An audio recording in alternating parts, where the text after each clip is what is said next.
HCU కంచె గచ్చిపౌలి భూముల కుంభకోణంలో బీజేపీ ఎంపీ హస్తం ఉందని నేను ముందే చెప్పిన.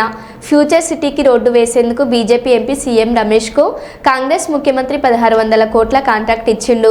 ఇది అక్రమ సంబంధం కాదా? బీజేపీకి కాంగ్రెస్కి మధ్యలో ఉన్న ఈ లోపకాయరి ఒప్పందం ఏంటి అని కేటీఆర్ అన్నారు.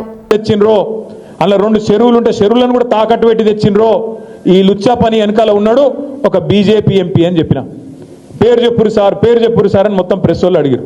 నేను పేరు చెప్పా, వాడు దొంగ, ఇప్పుడు దొంగతనం సగంలో ఉన్నాడు, దొంగతనం అయినాక మీకు చెప్తా అని చెప్పిన. దొంగ నిన్న బయటపడ్డాడు.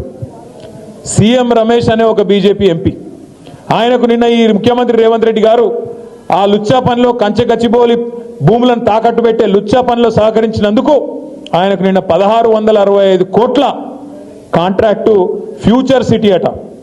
ఎవరి ఫ్యూచర్ కోసం నాకైతే తెలియదు. ఫ్యూచర్ సిటీ అట. ఆ ఫ్యూచర్ సిటీకి రోడ్ వేస్తున్నట. ఆ రోడ్డు 1665 కోట్ల రూపాయలతో వేస్తున్నట. దానికోసం బీజేపీ ఎంపీకి కాంగ్రెస్ ముఖ్యమంత్రి గారు మరి అవార్డు చేసిండ్రు, ఆయనకి ఇచ్చిండు కాంట్రాక్ట్. నేను అడుగుతున్నా, ఇది అక్రమ సంబంధం కాదా?